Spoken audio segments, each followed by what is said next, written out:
Love has become a relevant thing in human life only because human emotion is a strong aspect of being human being.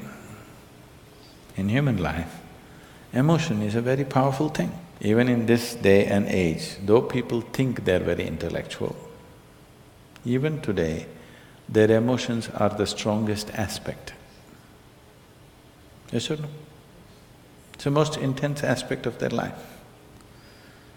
They claim they're intellectual, but their intellect is never so intense, but their emotions are intense. Maybe not love, maybe not compassion, but maybe anger, maybe irritation. These are all emotions. So emotion is a very important aspect of being human. Now, we're only talking about what type of emotion do you want to have?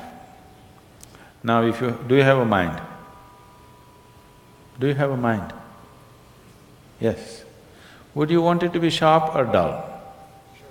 Huh? Why? It works better that way, isn't it?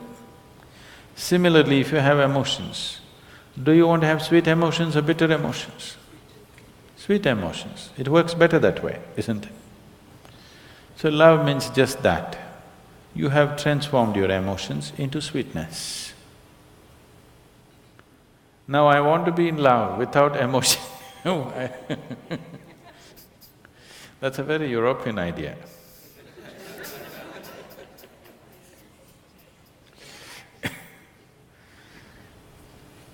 Love is an emotion. It is the sweetness of your emotion which we are referring to as love. If the same emotion becomes bitter, we call it hate. Usually it is the people whom you love that you hate, isn't it? Some time ago you loved them, now you hate them. You don't hate that man who's just walking on the street, isn't it? Some love should have happened and now the coin fell another way and now it's become hate. Yes?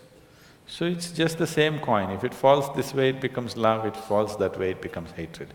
Don't think they're too far away. They're pretty close. One little thing goes wrong, love becomes hate, isn't it? So, how to be in love without emotion? Love is an emotion. Now the choice is only, do you want your emotions to be sweet, pleasant or unpleasant emotions? That's your choice. It's an obvious choice, isn't it? But most people are keeping their emotions bitter most of the time. Bitterness need not necessarily mean they're in active hatred. They're in irritation, they're in agitation. They're in some kind of… fear is also an emotion, anxiety is an emotion. It is in some level of unpleasantness. If you make your emotions very pleasant, then life will be very pleasant. Even today, most people experience as a moment of love, as the most profound experience of their life. It is not.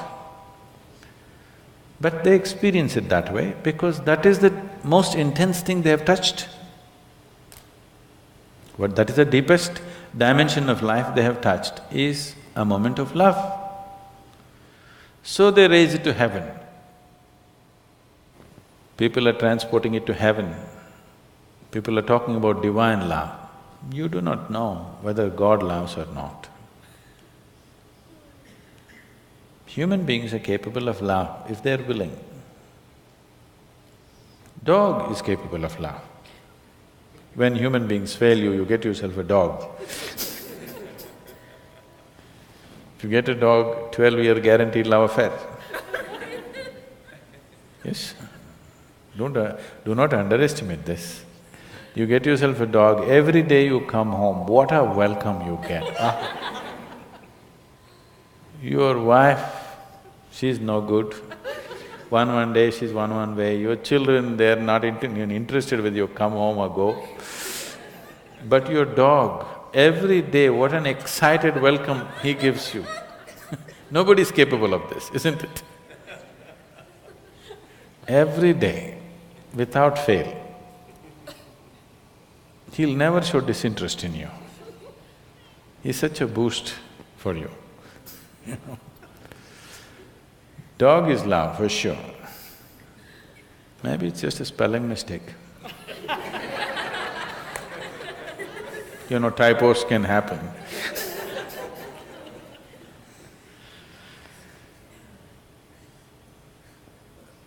Now, if you made yourself in such a way, nobody around you can love you, then the only succor you have is somebody must love you long distance from there. It's an unfortunate way to live. God loves you, it's the most unfortunate way to live.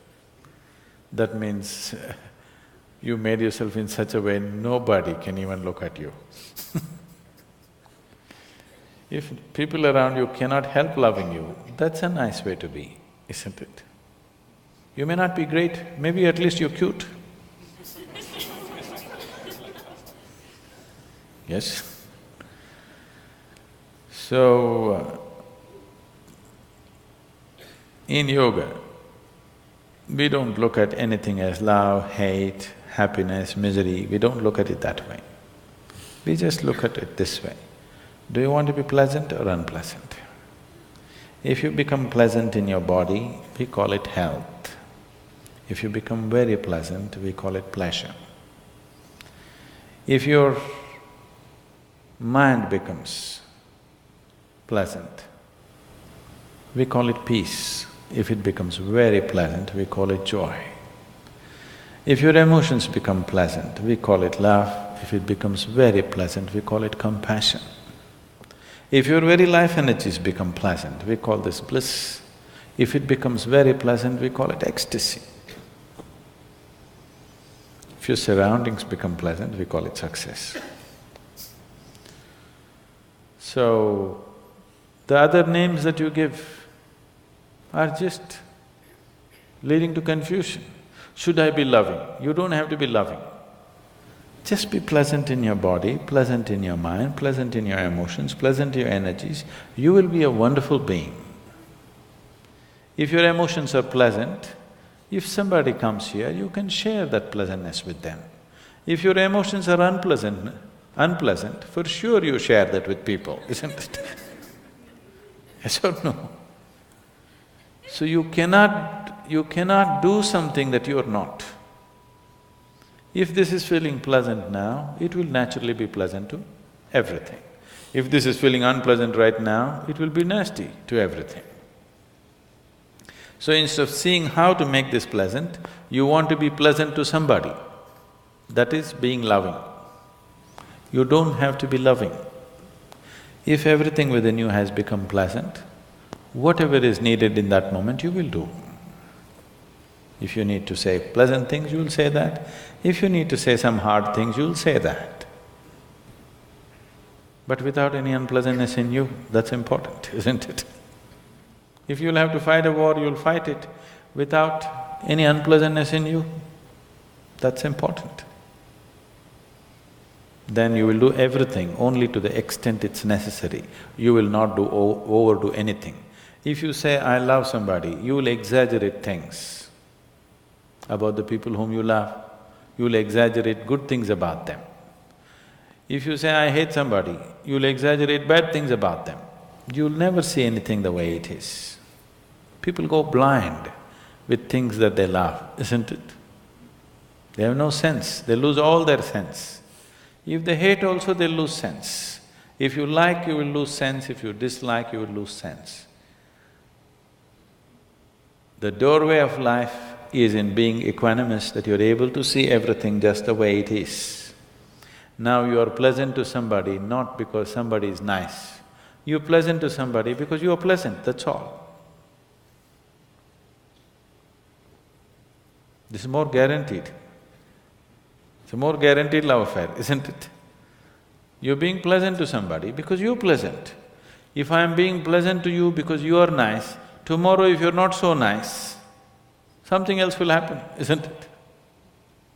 If you mortgage your pleasantness to something outside of you being pleasant or unpleasant is only by chance. Keeping this one pleasant is your business.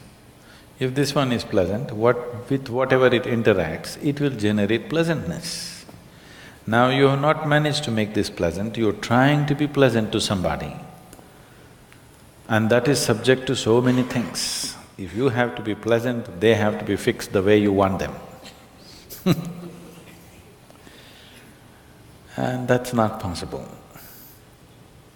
Nobody can be fixed the way you want them. You're not able to do that even with one person, isn't it? You cannot even fix one person the way you want them, forget about the whole world. The more you try this, the more bitterness and unpleasantness will happen. That is why in the so-called most intimate relationships, maximum amount of unpleasantness happens. So this is because you're trying to do something that you're not. You're trying to be loving when you're not pleasant. When you're feeling bitter, you try to be loving and see it'll destroy you, isn't it? Yes or no? You tried all these things, isn't it? It's destructive. When you're feeling pleasant, it is effortless. So, you just have to look at why is it you being pleasant or unpleasant is mortgaged to external situations. If everybody around me is unpleasant, how can I be pleasant? Especially if everybody around you is unpleasant, it's all the more important that you're pleasant, isn't it? Yes or no? If everybody around you is in a mess, is it not all the more important that you're pleasant? If everybody around you is unhealthy, is it not very important that at least you're healthy, even if you want to take care of them? Is there any logic to everybody is unhealthy, so let me also get sick? What is the logic behind this? So if people around you are unpleasant, it becomes even more important that you're pleasant.